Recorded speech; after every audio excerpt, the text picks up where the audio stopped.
इस कार्यक्रम के पुण्यार्चक हैं माता पिता श्रीमान स्वरूप चंद जी, कमला जैन, दिनेश जैन, रेखा जैन, दिवेश जैन, दिशा जैन, गंगवाल परिवार, प्रवासी मुंबई, निवासी ब्यावर।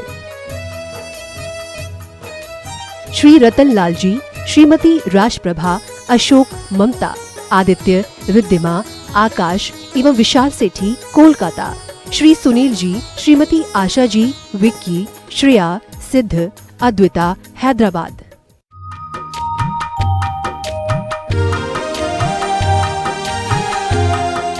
वज्रायाणो नमो लोये सर्वशाहूणं। पंच परमेष्टि भगवान की आचार्य श्री गुरुवर कुंद कुंद महाराज की, आचार्य श्री गुरुवर विद्यासागर महाराज की, जगत पूज्य निर्यापक श्रवण मुनि पुंगव श्री 108 सुधा सागर जी ऋषिराज की, समस्त मुनि संघ की।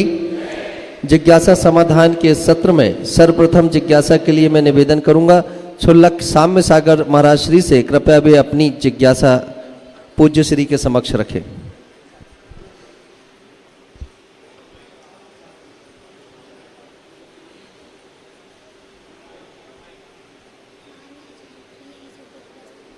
हेलो,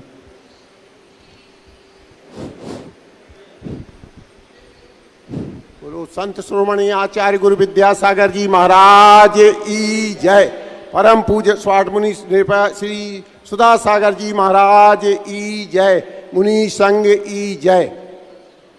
मेरा प्रश्न है कि आचार्य गुरु विद्यासागर जी महाराज ने हम सभी श्लोकों को दीक्षा दे और हमारे ऊपर बहुत ही उपकार किया है।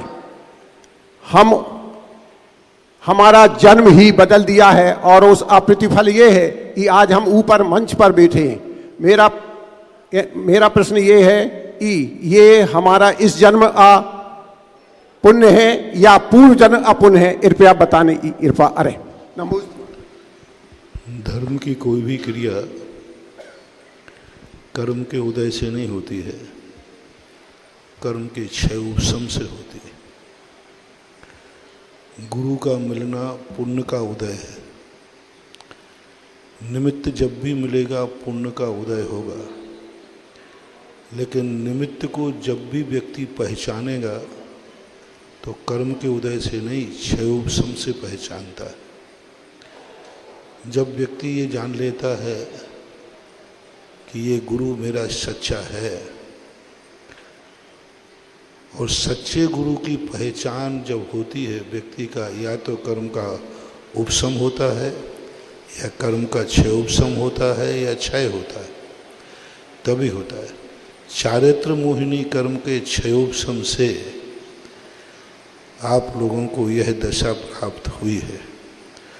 गुरु महाराज पुण्य के उदय से मिले हैं। गुरु महाराज तो सबको मिले, इन लोगों को भी मिले, सभी लोगों को मिले, लेकिन इनका गुरु मिलने के बाद भी इनके चारित्र मोहिनी कर्म का क्षयोपशम न होने से ऐसा नहीं हुआ। आप लोगों का अप्रत्याख्यानावर्णी कर्म का अनुदय और प्रत्याख्यानावर्णी कर्म का उदय होने से इस प्रकार की स्थिति देश संयम की बनती है। इसके बाद जिज्ञासा करें छुल्लक विनय सागर जी।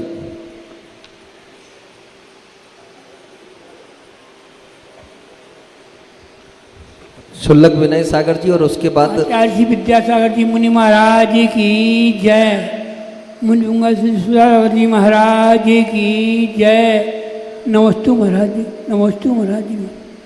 महाराज जी कहते हैं कर्म जड़ हैं न कुछ करते, चले जाते स्वमार्ग से, न इनके मोह में पड़ना सुगम भी है कठिन भी है। तो मेरी अटकन यहाँ भी ये है महाराज जी, जब ये कर्म जड़ हैं तो चेतन आत्मा का बिगाड़ कैसे कर देंगे? कोई जड़ कर्म हमारा बिगाड़ नहीं करते हैं। जड़ कर्मों का हम बिगाड़ करते हैं, इसलिए वो हमारा बिगाड़ कर देते हैं। जड़ कर्मों ने मुझे नहीं बिगाड़ा है, हमने जड़ को बिगाड़ा है। हमने कर्मों को राग द्वेष किया है। धूल कभी हमें चिपकती नहीं है, लेकिन हमने तेल खुद लगा लिया है, इसलिए धूल को चिपकना पड़ा। तो सबसे बड़ी गलती तो हमारी है कि हमने राग द्वेषादि भाव क्यों किए। राग द्वेषादि भाव करके पुद्गल कर्म की स्वतंत्रता को नष्ट कर दिया, और उसकी स्वतंत्रता नष्ट होने से वो तो जड़ है, फिर तुम्हारा नाश करेगा। हमने खुद ही ऐसा नाश करवाया है। हमने राग द्वेष आदि कसाय भाव करके हमने उन कर्मों को ऐसा बांध लिया कि आज हमें उसकी कठपुतली बनना पड़ रहा। आज प्रातःकाल का प्रवचन यही था कि व्यक्ति पग पग पर कर्मों की कठपुतली बन चुका है। कर्म चाहे तो 1 मिनट में रुला दे, कर्म चाहे तो अभी 1 मिनट में हंसा दे, कर्म चाहे तो अभी व्यक्ति को बेहोश कर दे। 1 सेकंड लगना है। 1 सेकंड में व्यक्ति पुण्य की चरम शिखर पर बैठा है, दूसरे क्षण में वह व्यक्ति पाप की गर्त में भी जा सकता है। लेकिन यह जो गिरने और उठाने की ताकत किसने दी है? हमने खुद दी। कुल्हाड़ी से पेड़ कटते हैं, लेकिन जब तक कुल्हाड़ी में खुद की जाति का एक बहुत सारी कुल्हाड़ियाँ आ रही थी, सारे पेड़ कांप रहे थे, ये कुल्हाड़ियाँ हमारा नाश कर देंगी। एक वृद्ध ने कहा, क्यों कांप रहे? बोले देखो ये कुल्हाड़ी उतरेंगी। बोले चिंता मत करो, जब तक कोई अपनी जाति का बेंट नहीं बनेगा तब तक ये कुल्हाड़ी कुछ नहीं बिगाड़ सकती। इसी प्रकार जब तक अपने राग द्वेष आदि भेंट नहीं बनेंगे तब तक ये कर्म नहीं बिगाड़ सकते। हमने खुद का बिगाड़ खुद किया है, अपने पैर पर कुल्हाड़ी पटकी है। इसके बाद जिज्ञासा करेंगे क्षुल्लक उपकार सागर जी। परम पूज्य मुनि पुंगव श्री निरापकाचार्य सुधा सागरी महाराज के चरणों में मेरा बारंबार नमस्कार है। मुनिराज जी, मेरा प्रश्न है कि ढाई द्वीप बाहर जो असंख्यात द्वीप अनंत असंख्यात द्वीप समुद्र हैं, उन द्वीप समुद्रों में क्या क्या सुनाई 5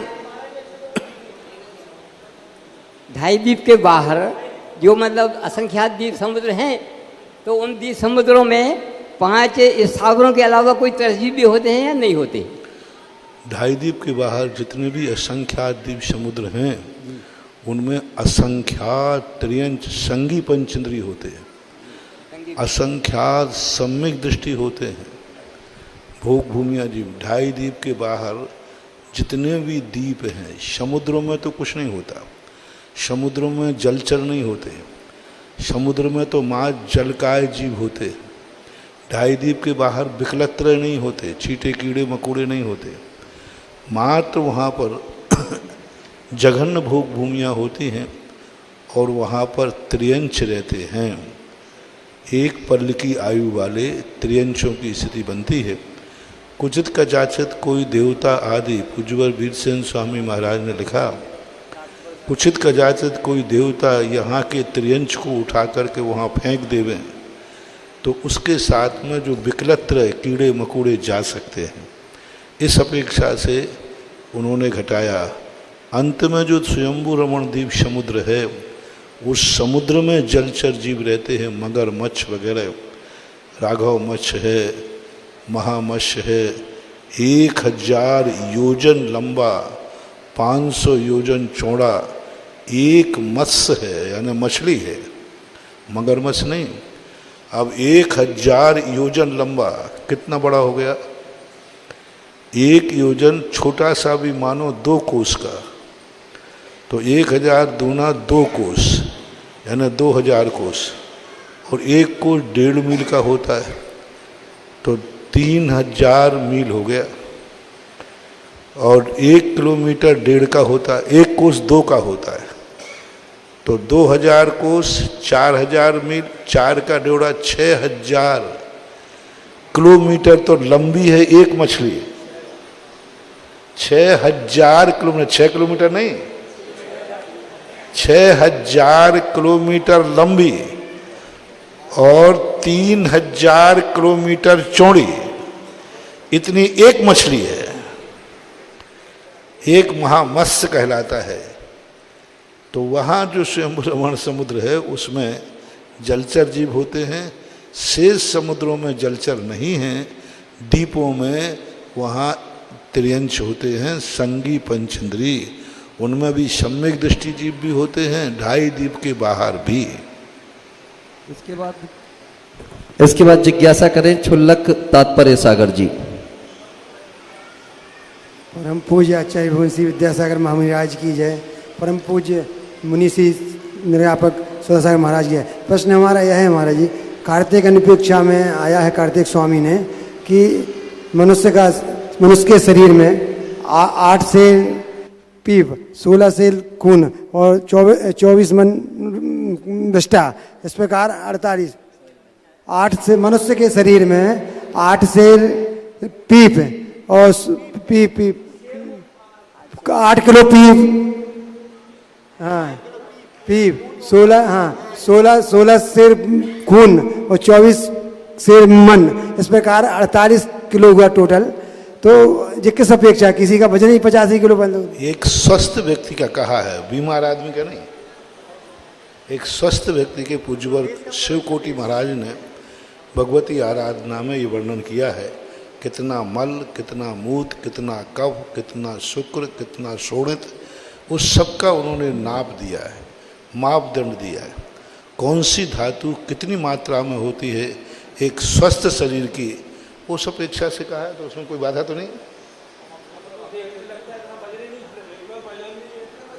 हाँ, तो जिनका एक स्वस्थ व्यक्ति का, एक अच्छे व्यक्ति, कमजोर व्यक्ति के लिए नहीं। अब तुम कहो संलेखना के समय नापो तो क्या मिलेगा उसके। एक स्वस्थ व्यक्ति एक मध्यम अवस्था, जवान अवस्था के समय पर उस प्रकार की परिणति कही है।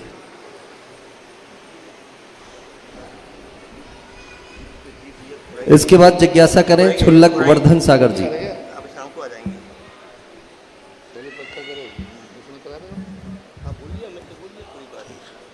नमोस्तु महर्षि, नमोस्तु महर्षि। मेरी जिज्ञासा है, 11वीं शताब्दी में एक उल्लेख आता है कि 8000 मुनिराजों का तमिलनाडु के एक क्षेत्र में कत्ल किया गया था, 8000 मुनिराजों का, और वो है विवरण एक शिव पुराण में आता है वहाँ पर। तो ये कितना सच है महर्षि? देखो, संहार तो पंचम काल की बात कर रहे हो, चौथे काल में भी 500 मुनियों को घानी में पेल दिया गया। चौथे काल में जिस समय तीर्थंकर थे, 700 मुनियों की रक्षाबंधन की कथा आती है। तो सदा साधुओं पर उपसर्ग तो होते आए। उपसर्ग तो हमेशा सिगड़ी जला दिया, चिलाती पुत्र की आंखें निकाल दी गई, तो ये उपसर्ग केवली तो होते आए। पंचम काल में तो कोई बाधा नहीं है। ऐसा उल्लेख आता है कि 11वीं शताब्दी में दक्षिण भारत का एक बिट्टी देव नाम का राजा हुआ। महापट्ट देवी शांतला उसकी महापट्ट रानी थी। वो जैन थी, लेकिन उसके मरण के बाद वो राजा जिन धर्म विरोधी हो गया, किसी एक छोटी सी घटना को लेकर के। वो घटना षड्यंत्र पूर्वक थी। राजा का एक हाथ युद्ध में कट जाने से आहार देने के लिए किसी ने चढ़ा दिया कि आप इनको गुरु मानते, आपसे आहार ही नहीं लेते। तो आहार नहीं लिया गया, तो उस कारण से उसने छिड़ कर के 10वीं और 11वीं शताब्दी में ये यहाँ मुनियों का संहार किया गया था।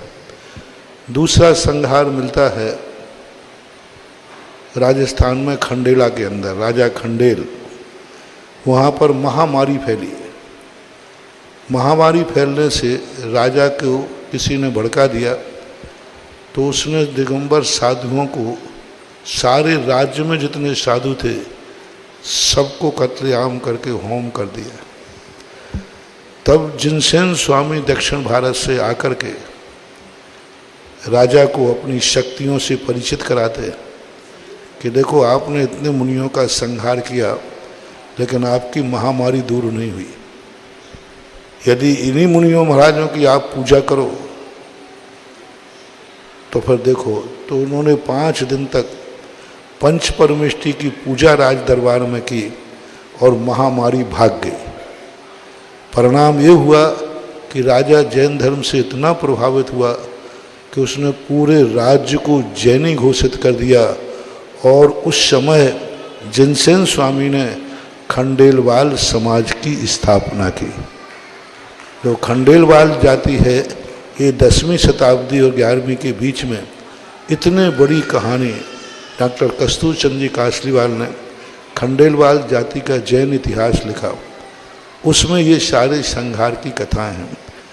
और राजा खंडेल ने भी जैन धर्म स्वीकार किया और पूरे 84 गोत्रों की स्थापना की गई और उसका नाम दिया खंडेल राजा से होने से खंडेलवाल जाति बनी। और खंडेलवाल जाति ने बाद में जाकर के आज जो अपने भारत में सारे में दिगंबर जैनी खंडेलवाल मिलते हैं, ये 10वीं शताब्दी में पूज्यवर जिनसेन स्वामी ने अपनी शक्ति के माध्यम से इनके ऊपर उपकार किया था।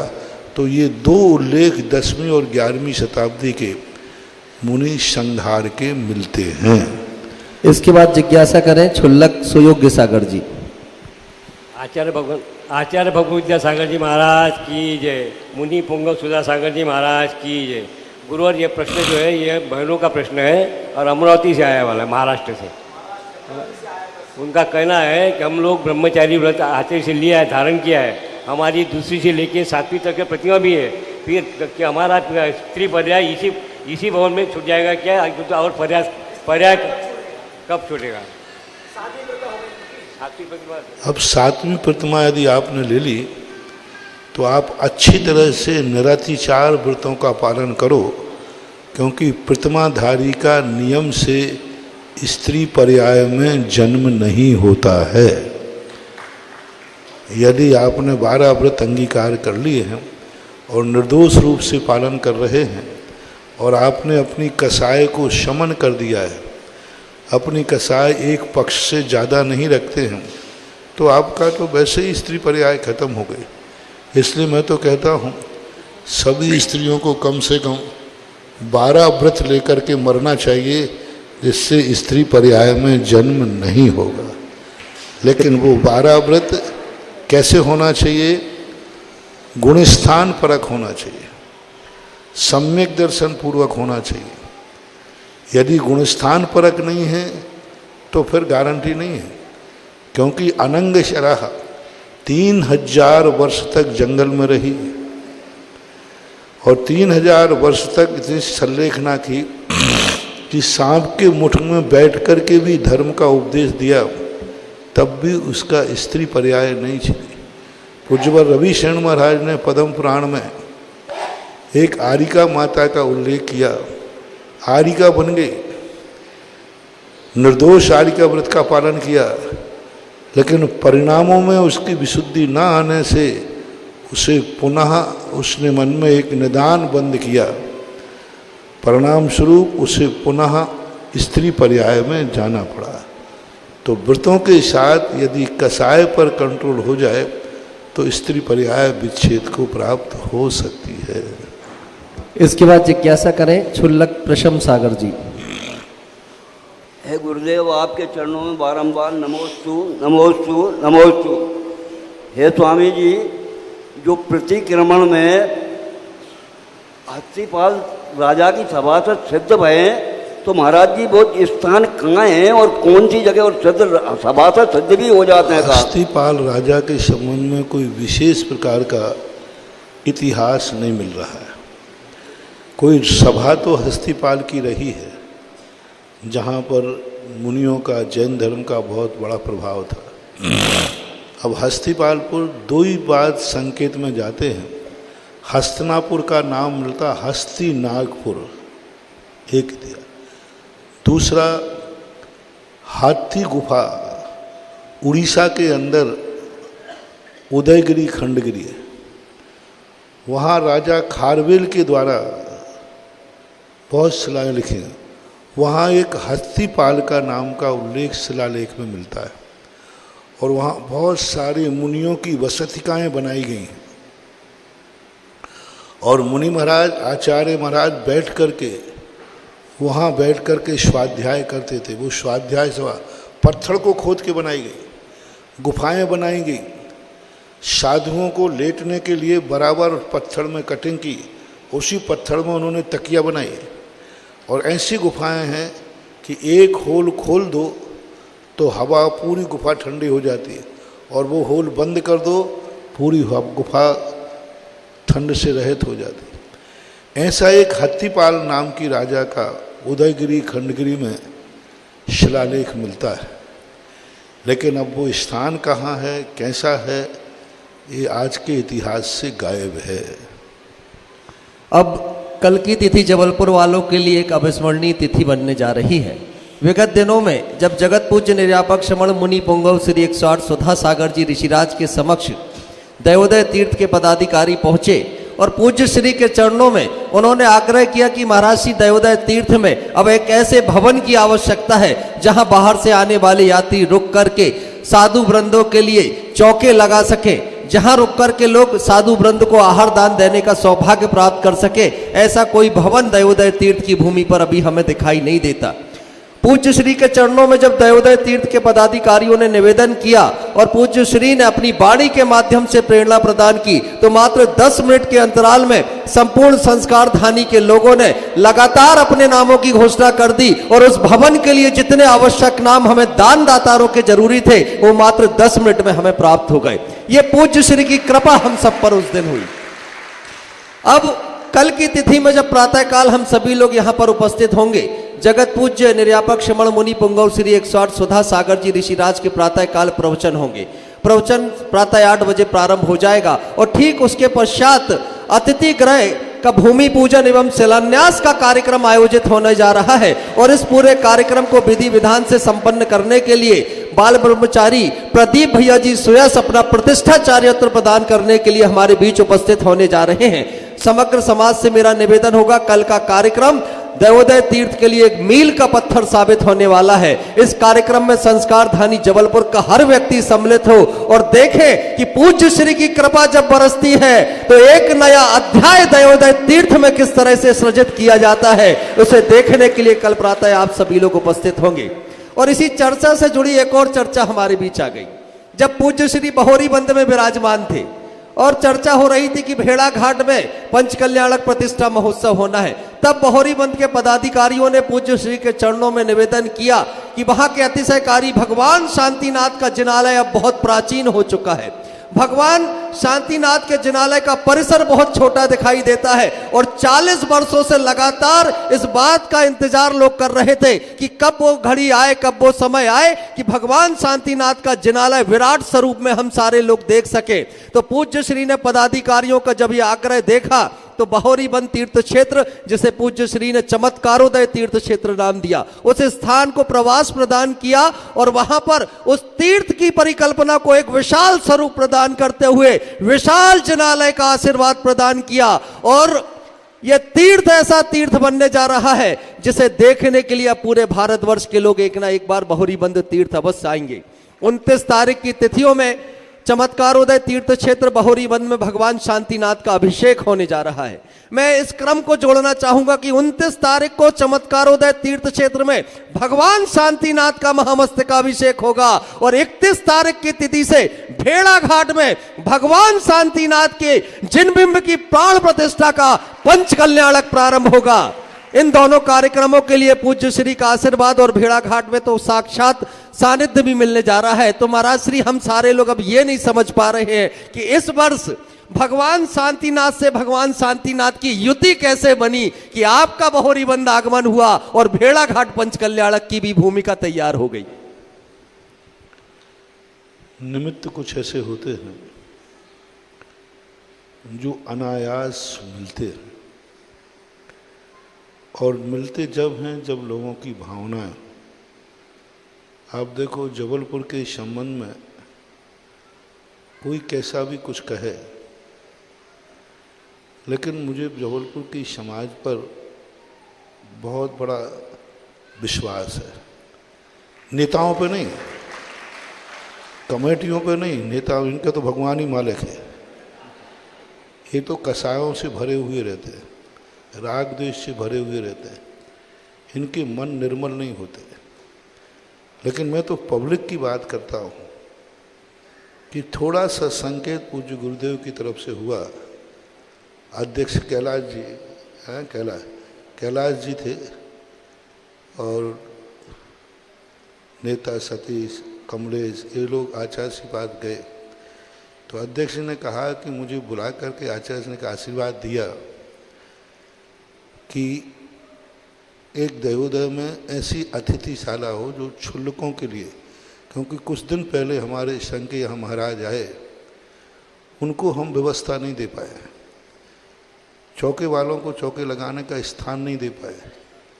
वे बहुत दिन के लिए रुकने के लिए आए थे हमारे सामने ही कुंडलपुर से बिहार करके, लेकिन यहाँ व्यवस्था न होने से उनको यहाँ से वापस जाना पड़ा। जब इतने साधु संघों को यहाँ से वापस जाना पड़ा अनुकूलता न होने से, एक आध महीने के रुकने के आशीर्वाद लेके आए थे, लेकिन जाना पड़ा क्योंकि व्यवस्थाएं अनुकूल नहीं थी। तब उस समय माँ जनता के सामने 5-10 मिनट का समय दिया था और 10 मिनट में जबलपुर की जनता ने पूरा आहारशाला बनाने की घोषणा कर दी। है ना, जनता इतनी उत्साहित है कि हमें आदेश दो। अब कमेटी करे या ना करे इनके द्वंद्व जाने, इनकी आपसी के मतभेद जाने, लेकिन दातारों ने तो पुण्य इतना कमा लिया कि एक आवाज़ में उन्होंने इतना बड़ा कार्य किया। तो ये सब अंदर की भावनाएं होती है। भक्त तो अपनी भक्ति से पुण्य कमा लेता है, लेकिन कार्यकर्ता लोग पुण्य कमा पाते हैं या नहीं कमा पाते, ये अभी संदेह रहता है, क्योंकि इनके अंदर की निस्वार्थ परिणति नहीं जाग पाती। कहीं ना कहीं ईगो टकराता है। और जब सच्ची श्रद्धा बनती है, बहोरी बंद के लोगों ने सच्चा समर्पण किया और ऐसा समर्पण किया कि आज भारत के लिए मिसाल है। और आज बहोरी बंद एक चमत्कार उदय तीर्थ क्षेत्र के रूप में दुनिया के सामने आएगा। महत्व वहाँ की निश्चलता समर्पण का कारण था। इसी प्रकार से शांतिनाथ का भेड़ा घाट का एक निमित्त बना। कुंडलपुर में चर्चा हुई उज्जवल से, और को भेड़ा घाट की जो स्थिति बहुत दिन से बहुत बड़ी चीज़ बनने की स्थिति थी, लेकिन वो थोड़े में रह गई। तो अब एक कुछ ऐसा निमित्त नियोग कहलाता है, जिस नियोग के कारण से ये निमित्त अपने आप मिल जाते। दूसरा होता है उन भव्य आत्माओं का पुण्य, सातिशय पुण्य। जब भी कोई भी घोषणा यहाँ से होती है धर्म की, समझ लेना चाहिए दुनिया में किसी ना किसी पुण्यात्मा का पुण्य उस माइक से बुलवाता है। किसी ना किसी के पुण्य में, के धन में ऐसी पुण्यानुबंधी शक्ति है। कोई ना कोई पुण्यात्मा का धन बोल रहा है कि मैंने पूर्व भाव में पुण्य किया था, उस समय संकल्प किया था कि मेरे पास धन होवे, लेकिन धन होने के बाद मेरे पाप के भाव न होवे। धन होवे मेरे संसार के भोग विलासिता की तरफ न जावे। मेरे पास धन हो तो उस धन से मैं धर्म कमाऊं।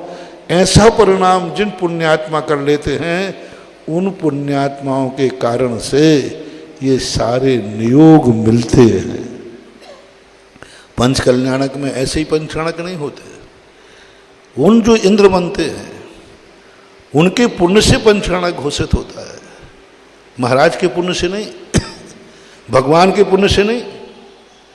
पंचकल्याणक भगवान के पुण्य से नहीं होता है, ना महाराज के पुण्य से होता है। पंचकल्याणक होता है उनके पुण्य से जो इंद्र बनते हैं। उनका पुण्य बोल रहा है कि मैं ऐसा पुण्य करके आया हूँ कि मेरा धन पाप से लेकर पुण्य में जाए, मेरे 5 दिन ऐसे बीते जिससे मैं भगवान की भक्ति में करूं, मेरे जीवन का ऐसा कोई भाग ऐसा हो कि एक पाषाण को भगवान बनाने की मेरे हाथों से बने। जितने इंद्र बनते हैं उन इंद्रों के साथी से पुण्य होता है, तब पंच कल्याणक की घोषणा होती है। जितने इंद्र बनते हैं उनका, सौधर्म, कुबेर आदि, उनका पुण्य बोलता है, उनका पुण्य कहता है कि पंचरण कराओ, पंचरण होना चाहिए, क्योंकि उनके पुण्य में निधत्त निकाचता पड़ी रहती है। तो जिन आत्माओं की निधत्त निकाचता पुण्य में पड़ी रहती है वे ऐसे कार्यक्रम कहलाते हैं। तो मैं तो यही मानता हूँ कि जबलपुर में इस बार ऐसे लोगों के पुण्य के उदय हैं। कुछ पुण्यात्माओं का पुण्य शासनोदय तीर्थ क्षेत्र के पंचरणक में नहीं ले हो पाया, कुछ पुण्यात्मा बचे तो उनका भेड़ा घाट में पूरा हो। अभी भी कुछ पुण्यात्मा बनेंगे तो तीसरी घोषणा हो जाए तो कोई भरोसा मत समझना, कोई भरोसा मत समझना। हाँ, कई बार पुण्य ऐसा लाइन में आता है कि खत्म ही नहीं होने को था, तो ये उनका मानना चाहिए। और भव्य जीवों के पुण्यात्मा से ही, पुण्य के उदय से ही ये धार्मिक अनुष्ठान आदि होते हैं। हमारे बीच में DSP crime branch Prabhas Shukla ji उपस्थित हैं, गुरु चरणों के अनुरागी हैं। वे भी आज अपनी जिज्ञासा पूज्य गुरुदेव के समक्ष रखेंगे और उसके बाद प्रतिभा मंडल की ब्रह्मचारिणी बहनों की जिज्ञासा होगी। शीघ्रता से माइक वहां पहुंचा देंगे।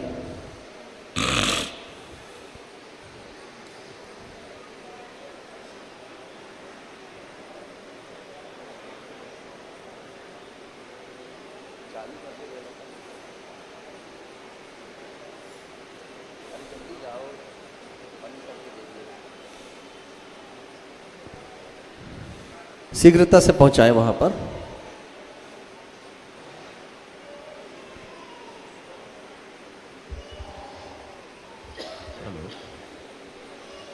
पूज्य महाराज जी के चरणों में सादर नमन। महाराज जी, इन दिनों हम लोग पुलिस वाले ये महसूस कर रहे हैं कि यंग जनरेशन अपराध की तरफ ज़्यादा प्रवृत्त हो रही है। आज समाचार पत्रों में भी आया है कि अमेरिका में 18 साल के लड़के ने 22 लोगों की हत्या कर दी। तो एकदम से ये प्रवृत्ति क्यों पनप गई? उसका मूल कारण होता है कि जो उनके गार्जियन जो हैं वो गैर जिम्मेवार हो गए, गार्जियन संस्कार विहीन हो गए, गार्जियन अपने सुख के कारण बच्चों की तरफ ध्यान नहीं दे रहे हैं। पहले तुमने देखा होगा पुराने लोग अपने बच्चों को कभी दूर नहीं करते थे। बहुत बड़े होने तक बच्चे अपने माँ बाप के साथ सोते थे, बहुत बड़े होने के बाद अपने माँ बाप के हाथ की रोटी खाते थे, माँ बाप के हाथ से पानी पीते थे, माँ बाप के घर में साथ रहते थे। आज बच्चा थोड़ा सा बड़ा होते ही माँ बाप से अलग कर दिया जाता है। सबसे बड़ा अभिशाप बन रहा है, बच्चा थोड़ा अलग हो, बड़ा होते ही, थोड़ा सा होते ही आप उसको अलग कमरे में सुलाना चालू कर देते हैं माँ बाप। अब वो अलग कमरे में जो माँ बच्चा सो रहा है, निद्रा ले रहा है, वो अकेला, उसके ऊपर नकारात्मक शक्तियाँ काम कर रही हैं। माँ बाप की छाया में जब बच्चा सोता है उस समय नकारात्मक शक्तियाँ उसका कुछ नहीं बिगाड़ पाती, और जब बच्चा अकेला सोता है तब नकारात्मक शक्तियाँ उसके ऊपर आती, क्योंकि वो साधु नहीं है, वो संत नहीं है, उसके पास शक्ति नहीं है, वो एक सामान्य बालक है। तो सबसे बड़ी शुरुआत जो हुई, मैंने जो सर्वे किया कि सबसे बड़ी शुरुआत माँ बाप अपने छोटे बच्चे को अपने से अलग अधिक समय रखने का प्रयास करते हैं, और रात्रि में तो उनका कमरा अलग ही होता है, बच्चों को पास नहीं सुलाते। ये कोई साधारण संस्कार नहीं था। लेकिन एक दूसरा कारण, बच्चा छोटा बड़ा होते ही हॉस्टल में डाल दिया जाता है। छोटा होते ही वो नौकरों के हाथ की रोटी खाता है, वो वहाँ जाकर के जो हॉस्टल में मिलेगा वो करेगा। माँ बाप के हाथ की जो रोटी मिलती थी उसको 16 साल तक वो उसको क्रिमिनल होने से बचाती थी। क्योंकि माँ जब रोटी खिलाएगी उसमें कोई ना कोई भावना होगी, कोई ना कोई संस्कार होगा। माँ बच्चे को पानी पिलाएगी, माँ दूध पिलाएगी, चाय पिला, कुछ भी पिलाएगी, उसकी कोई ना कोई भावना होगी।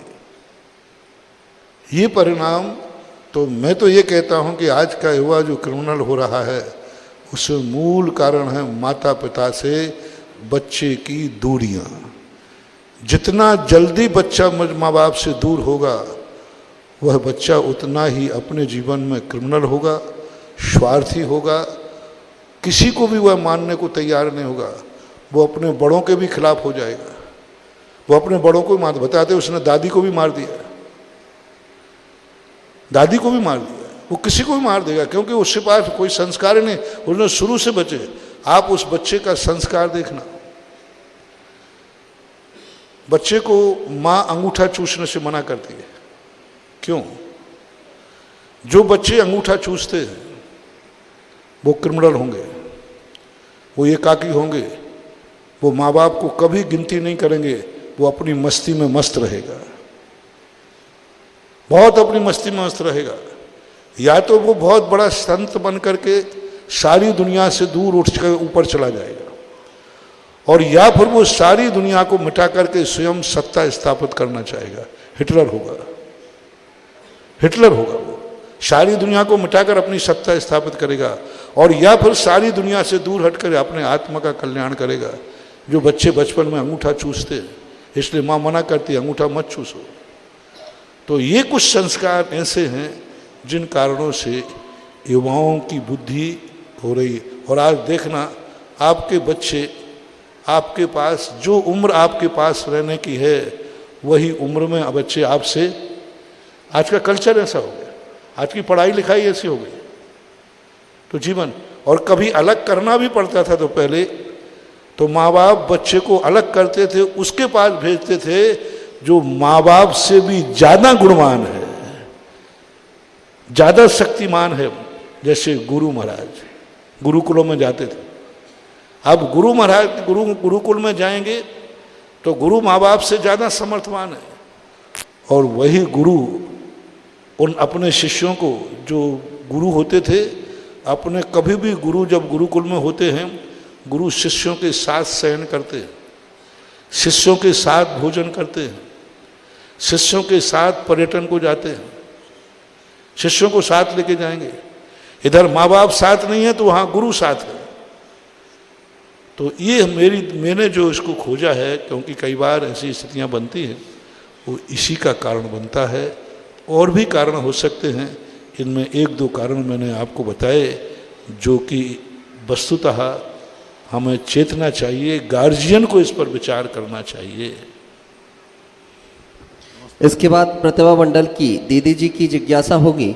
हम इस क्रम को ऐसा रखेंगे, दो जिज्ञासा दीदी जी की और एक सामान्य श्रावक की। तो सर्वप्रथम ब्रह्मचारिणी श्वेता दीदी जी अपनी जिज्ञासा रखें और उसके बाद ब्रह्मचारिणी गजरा दीदी तैयार रहें। शीघ्रता से माइक पहुंचा देंगे, मनीष जल्दी करें।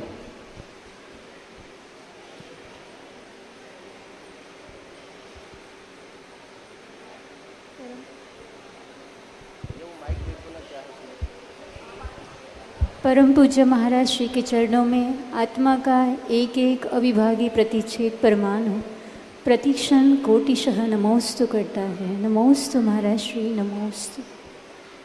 महाराज श्री, प्रातःकालीन प्रवचन में आपने कहा कि कई बार आपने गुरु को पाया, गंधर्व परमेष्टि को पाया, तीर्थंकर के समोशरण की सन्निधि भी आपको प्राप्त हुई। आवाज गूंज रही है, आवाज गूंज रही है, साउंड थोड़ा सा।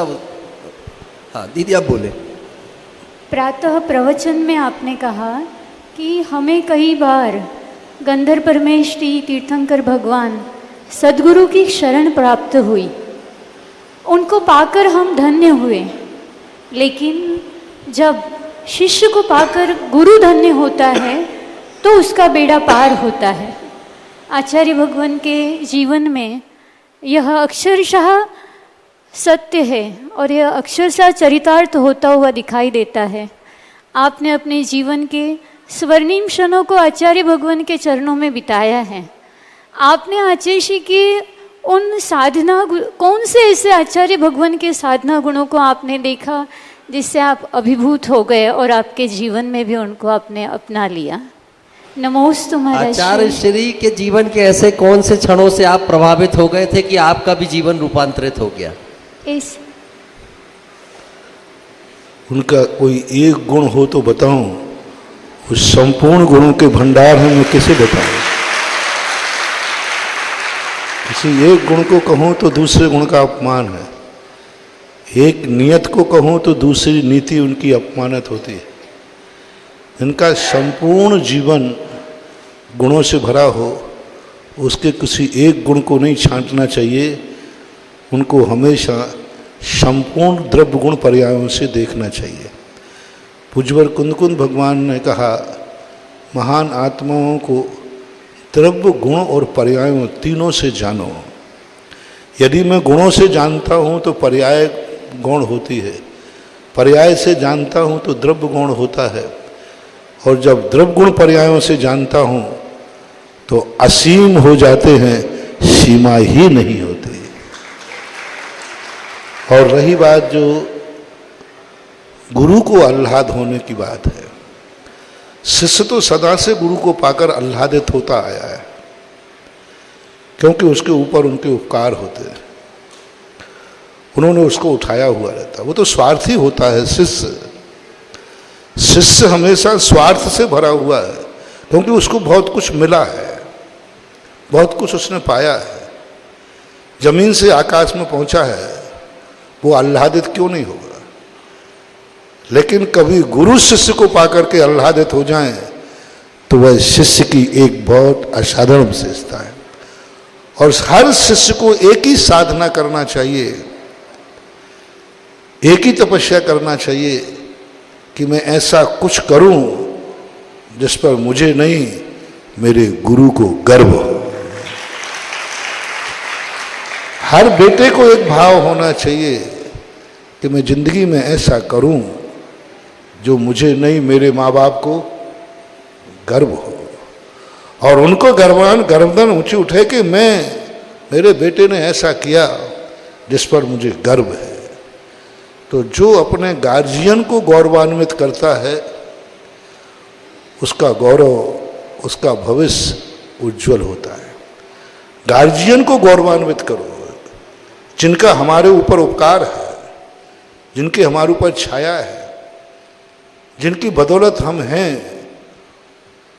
उनको गौरवान्वित करना है। हम तो गौरवान्वित हो गए उसी दिन जिस दिन गुरु को पा लिया। हम तो गौरवान्वित हो गए उसी दिन, धन्य हो गए जिस दिन हमने गुरु को पा लिया। लेकिन गुरु को गौरवान्वित करना, ये आज प्रातः काल का प्रवचन, अभी क्रमशः श्रृंखलाबद्ध प्रवचन चल रहे हैं बिहार में, कॉलोनी, उसी का एक अंश आज प्रातःकाल था। हर व्यक्ति को अपनी ज़िंदगी में ये प्रेस्टेज बनाना चाहिए, ईगो बनाना चाहिए, लक्ष्य बनाना चाहिए, संकल्प करना चाहिए कि मैं कुछ ज़िंदगी में एक ऐसा जरूर करूँगा। मैं व्रत को गौरवान्वित करूँगा, व्रत से मैं गौरवान्वित हुआ हूँ, लेकिन मेरे से व्रत गौरवान्वित होगा। मैंने कथाओं का सुनाया था ना, इतनी कथाओं में सुगंध दशमी का व्रत करके सुगंधा का दुर्गंधा सुगंधा बनी, लेकिन सुगंधा ने ऐसा क्या किया कि सुगंध दशमी उसके नाम से प्रसिद्ध हो गई। सुगंध दशमी व्रत उसके नाम से प्रसिद्ध हो गई। तो हमेशा हमें व्रत अभिषेक हम ऐसा करें कि वह अभिषेक धन्य हो जाए, उसमें कुछ ऐसे चमत्कार हम लाएं जिससे लोग ये कहने लग जाएं कि इतनी ताकत इसमें थी, मुझे पता नहीं था। ऐसा। इसके बाद ब्रह्मचारिणी गजरा दीदी जी अपनी जिज्ञासा रखें और तैयार रहें रूपाली जैन सागर। नमोस्तु महर्षि, नमोस्तु महर्षि, नमोस्तु। महाराज जी, अभी आपने बोला कि शिष्य को गुरु को तब आह्लाद होता है और शिष्य को गुरु जब उनकी प्रशंसा करें तब आह्लाद होता है। तो आचार्य श्री जी को तो आप जैसे शिष्य पाकर बहुत आह्लाद होता है, जब कुंडलपुर में उन्होंने आपको सिंह के रूप की उपमा दी थी, तब आपको उस समय कैसी अनुभूति हुई थी? देखो, अपने अपने आनंद की बात करो। आचार्य से वो क्या आह्लाद आया वो जाने, मुझे क्या आह्लाद आया उनको पा करके ये मुझे मालूम है। अब उनका आह्लाद को अपन नहीं कह सकते, बस अपन ये जान सकते हैं, सोच सकते हैं कि कहीं ऐसी परिणति ना हो जिससे उनको ये ना लगे कि हमने दीक्षा देकर गलत किया, उनको ये लगे कि हमने दीक्षा देकर बहुत अच्छा किया।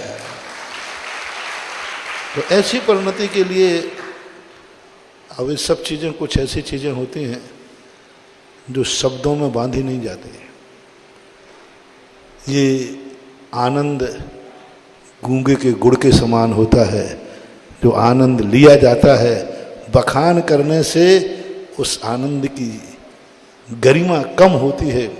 आनंद को आनंद ही बना रहने दो, यही अच्छा है। इसके बाद और मेरे आनंद से तुम्हें क्या, सबका आनंद अलग अलग है, अपने अपने आनंद की चिंता करो। इसके बाद जिज्ञासा करें रूपाली जैन सागर और तैयार रहेंगे ब्रह्मचारिणी संगीता दीदी बीना। मेरा नेचर, मेरा गुरु जब अपनी प्रशंसा करें तो सुनना ही मत। नमस्ते महाराज जी। एक मिनट, गुरु जब जो तुम कह रहे हो ना कि आपको कैसा लगा, मैंने सुना ही नहीं, मैंने सुना ही नहीं। मेरी जिंदगी में एक ही नियम है कि इन कानों से कभी मैं गुरु के मुख से अपनी प्रशंसा न सुनूं। सदा उनके मुख से मुझे निंदा का शब्द सुनता ही पड़े, कठोर शब्द निंदा पड़े, डांट पड़ती रहे, मुझे आशीर्वाद नहीं थप्पड़ पड़ता रहे। महाराज आशीर्वाद देते हैं मुझे पता ही नहीं, लेकिन बस ये इंतजार रहता है कब वो थप्पड़ मारें, उसका इंतजार रहता है। उन्होंने क्या प्रशंसा की, ये शब्द सुनना ही नहीं, सुनने की जरूरत ही नहीं। उन्हें कहाँ हमें टोका, कहाँ हमें डांटा, वो जरूर सुनना, उसी से हमारा उत्थान होता है। यदि हम प्रशंसा के शब्द सुनेंगे, हमारा विकास रुक जाएगा, मन अहंकार में चला जाएगा। हम बहुत अच्छे हैं क्योंकि गुरु ने मेरी प्रशंसा की, तो सुनना ही नहीं, मैंने सुना ही नहीं। रामटेक में लोगों ने कहा, महाराज जी आचार्य सिंह ने आपको पीछे से आशीर्वाद दिया और मुझे पता नहीं। उस समय मैं उनके चरणों की वंदना करने में इतना लीन हो गया कि मुझे ये भी खबर नहीं है कि महाराज ने मुझे आशीर्वाद दे दिया है। बाद में लोगों ने हमें मोबाइल पे दिखाया तो मैंने कहा अच्छा महाराज ने पीछे भी लगाई थी, क्योंकि मैं आशीर्वाद लेने गया ही नहीं था, मैं तो तीर्थ की वंदना करने गया था। खबर ही नहीं मुझे कि आशीर्वाद दिया है कि नहीं, बस इतनी खबर जरूर है कि मैंने उनको नमोस्तु अच्छे से किया है, मैंने नमोस्तु मन लगा के किया है, मैंने नमोस्तु मन वचन का ऐसे किया है, मेरे नमोस्तु में कहीं खोट न रह जाए ये जरूर मैंने सावधानी रखी है। उन्होंने आशीर्वाद दिया कि नहीं दिया, मुझे कोई उससे और मुझे आशीर्वाद की जरूरत ही नहीं, मुझे तो नमोस्तु करने मिलता रहे, यही मेरे जीवन का लक्ष्य है। नमोस्तु करने मिलता रहे, वंदना मिलती रहे। कल्याण आशीर्वाद में नहीं, कल्याण नमोस्तु में है। कल्याण आशीर्वाद में नहीं, कल्याण नमोस्तु में है। यदि नमोस्तु हमारा ठीक है तो आशीर्वाद तो नमोस्तु में समाहित रहता है। हमेशा ये ध्यान रखना चाहिए, भगवान में अतिशय नहीं होता है, भक्ति में अतिशय होता है। भगवान में अतिशय नहीं होता है, भक्ति में अतिशय होता है, ये ध्यान रखें। इसके बाद जिज्ञासा करें रूपाली जैन सागर। मेरे और मेरे परिवार की तरफ से नमोस्तु नमोस्तु नमोस्तु महाराज जी। महाराज जी, जब किसी जीव की आयु के 6 माह पूर्व बचे हुए रहते हैं, क्या वो अपनी पिछली योनि में जाकर उसे स्पर्श करता है क्या? अगर किसी की जीवन के 6 भाग बाकी बचे हैं तो वो क्या अपना पिछले जन्म में जो जन्म लिया था वहां जाकर के एक बार स्पर्श करके आता है क्या? नहीं, वो नहीं होता है। एक मरणांतिक समुद्घात होता है जो मरण करने के एक अंतर मुहूर्त पूर्व किसी जीव को अति संक्लेश होता है कि मैं मर के कहाँ जाऊंगा, क्या होगा। तो उस अति संक्लेश के कारण से आत्मा के प्रदेश विस्तार को प्राप्त होके जहाँ जन्म लेना है उस स्थान का स्पर्श करके आता है। इसे मारणांतिक समुद्घात बोलते हैं। इसके बाद जिज्ञासा करें ब्रह्मचारिणी संगीता दीदी बीना और तैयार रहें ब्रह्मचारिणी सुनीता दीदी।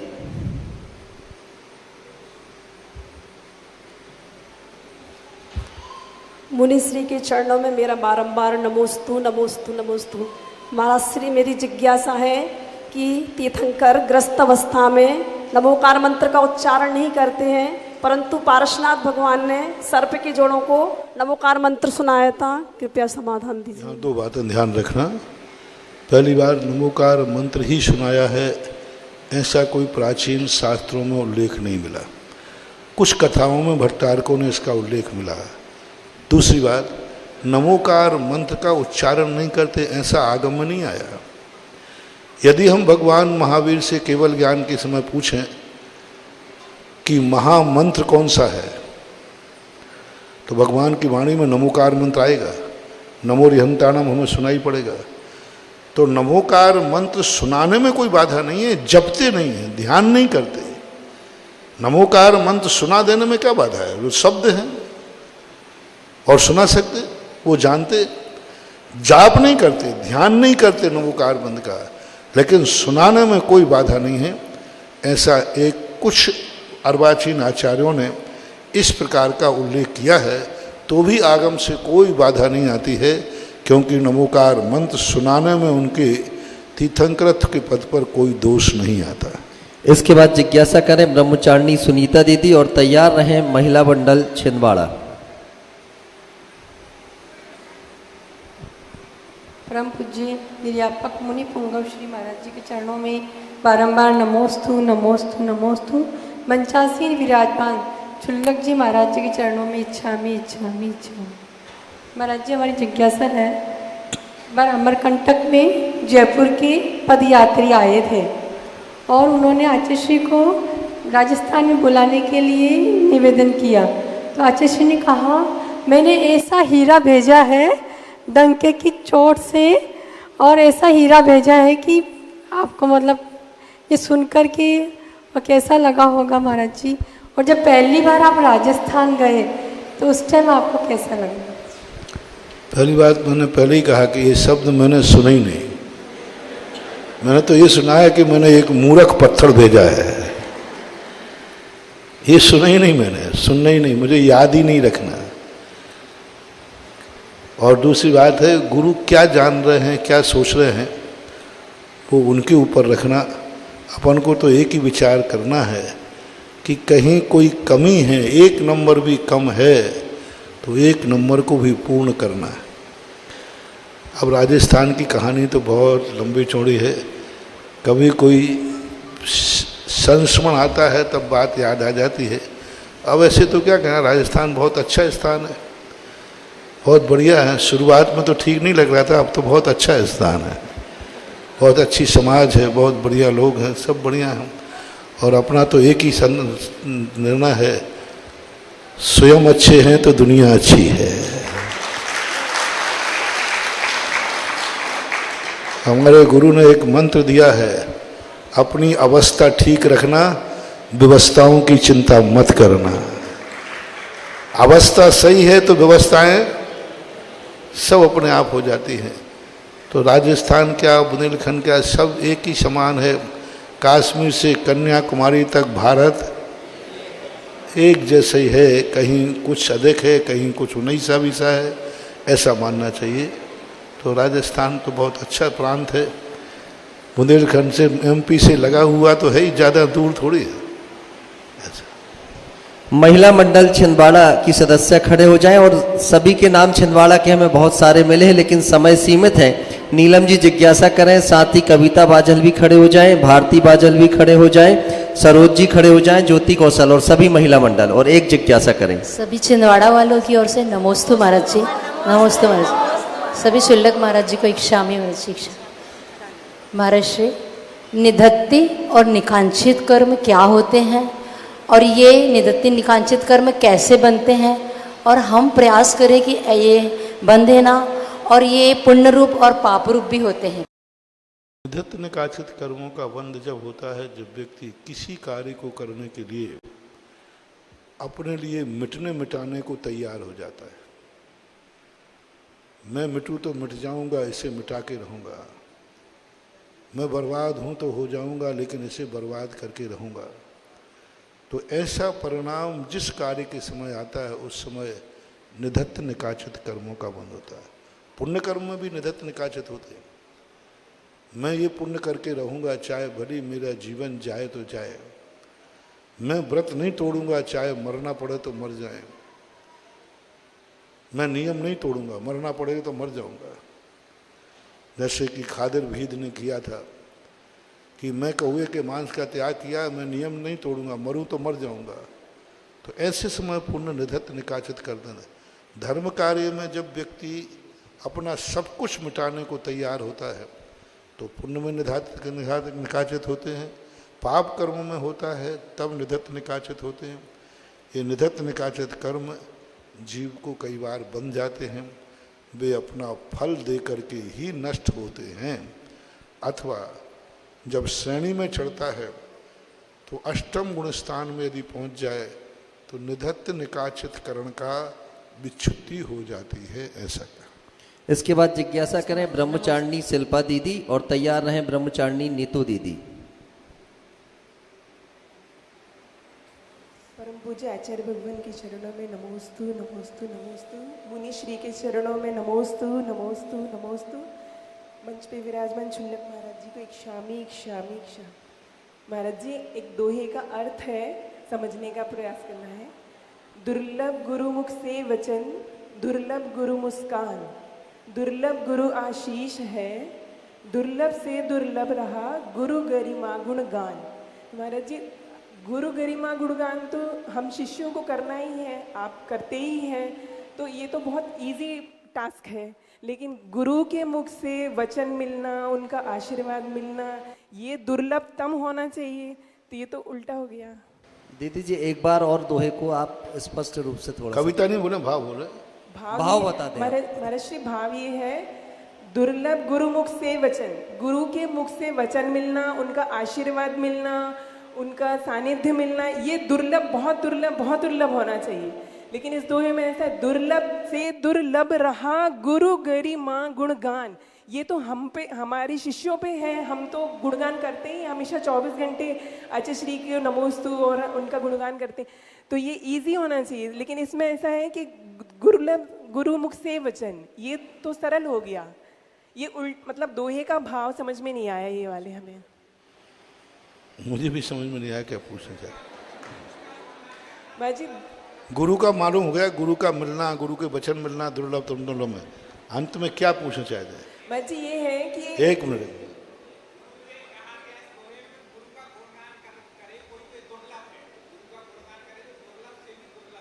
गुरु का बोलना करे तो गुरु जी का,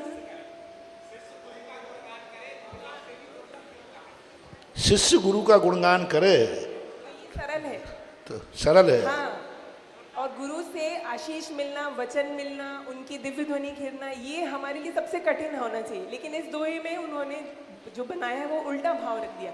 उसमें ये किया गया है भाव, उसमें ये है भक्ति का भाव है। हमेशा दो चीज़ें होती हैं। भक्तिवाद का नियम है कि भगवान तो हमें बहुत बार मिले लेकिन हम उसका गुणानुवाद नहीं कर पाए, हम उनके गुणों को नहीं पहचान पाए, हम उनकी योग्यता को नहीं पहचान पाए। तो ये दुर्लभतम दुर्लभ है। गुरु का मिलना दुर्लभ है, गुरु का वचन दुर्लभ है, लेकिन दुर्लभ से दुर्लभ है गुरु को पहचानना, दुर्लभ से दुर्लभ है। गुरु का वचन दुर्लभ है, लेकिन गुरु के वचनों को स्वीकार करना बहुत दुर्लभ है। गुणवान व्यक्ति का मिलना दुर्लभ है, लेकिन गुणवान व्यक्ति की प्रशंसा करना बहुत दुर्लभ है। कई बार अपन किसी को गुणवान को जानते हैं लेकिन प्रशंसा नहीं करते। तो वहाँ भक्तिवाद का सूत्र है कि भक्तिवाद में हमें बहुत बार गुरु मिले, लेकिन हम गुरु का गुणानुवाद नहीं कर पाए। दुर्लभ था, क्योंकि हम उनके गुणों को नहीं पहचान पाए। हम उन गुणों को पहचान के गुणानुवाद करने की शक्ति नहीं रख पाए। इसलिए ये जो पंक्तियाँ हैं भक्तिवाद के अंतर्गत ऐसा आता है। और मैंने पहले ही कहा बहुत दुर्लभ है, बहुत आशीर्वाद पाना दुर्लभ है। उससे बड़ा दुर्लभ है नमोस्तु करना। शुद्ध आशीर्वाद हमें अनंतों बार मिला है, सच्चा आशीर्वाद हमें अनंतों बार मिला है, लेकिन सच्चा नमोस्तु हमारा अनंतों बार नहीं हुआ है। दुर्लभ क्या है? सच्चा आशीर्वाद पाना दुर्लभ नहीं है, क्योंकि गुरु महाराज सदा सच्चा आशीर्वाद ही देते हैं। तुम्हारी पंक्तियों का अर्थ समझना, गुरु से सच्चा आशीर्वाद लेना मिलना दुर्लभ है, उससे बड़ा दुर्लभ है सच्चा नमोस्तु करना। दोनों में समझना, सच्चा आशीर्वाद और सच्चा नमोस्तु, इन दोनों में दुर्लभ कौन सा है? सच्चा। सच्चा आशीर्वाद दुर्लभ है तो सच्चा नमोस्तु दुर्लभ से भी दुर्लभ है। ये उन पंक्तियों का अर्थ है, भाव पक्ष है। सही में आ गया ना समझ में? हाँ। अब जिज्ञासा समाधान के इस सत्र को हम समापन की ओर लेकर के चलेंगे। और आज पूज्य श्री की आरती करने का सौभाग्य जो मिलने जा रहा है वो प्रतिभा मंडल की बहनों को मिलने जा रहा है, और साथ ही पूर्णायु के सभी भैया जी को आरती करने का सौभाग्य मिलने जा रहा है। समय है, क्योंकि हमें जाना हो, रात हो जाएगी। 1 मिनट में करो जो करना है। एक जिज्ञासा आप रख सकते हैं? नहीं, 1 मिनट है बस। 1 मिनट में आरती। जी जी हाँ, आरती के लिए भैया जी लोग आगे आ जाएंगे, और प्रतिभा मंडल की दीदी जी आपको सौभाग्य मिलेगा, और पूर्णायु के भैया जी को सौभाग्य मिलेगा। 1 मिनट। जिनके नाम आज शेष रह गए हैं कल पुनः प्रयास करेंगे, चूंकि समय सीमित होता है। प्रतिदिन आपके नाम आमंत्रित होते हैं। हाँ, आरती प्रारंभ।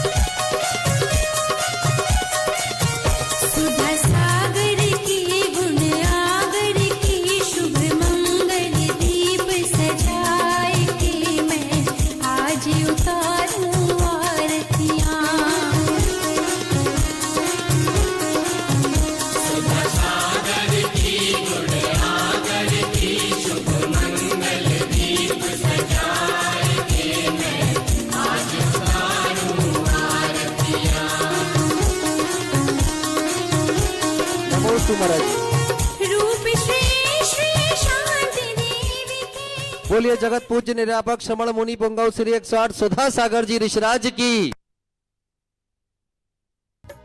इस कार्यक्रम के पुण्यार्चक थे माता पिता श्रीमान स्वरूप चंद जी कमला जैन, दिनेश जैन, रेखा जैन, दिवेश जैन, दिशा जैन गंगवाल परिवार, प्रवासी मुंबई, निवासी ब्यावर। श्री रतन लाल जी, श्रीमती राजप्रभा, अशोक, ममता, आदित्य, रिद्धिमा, आकाश एवं विशाल सेठी, कोलकाता। श्री सुनील जी, श्रीमती आशा जी, विक्की, श्रेया, सिद्ध, अद्विता, हैदराबाद।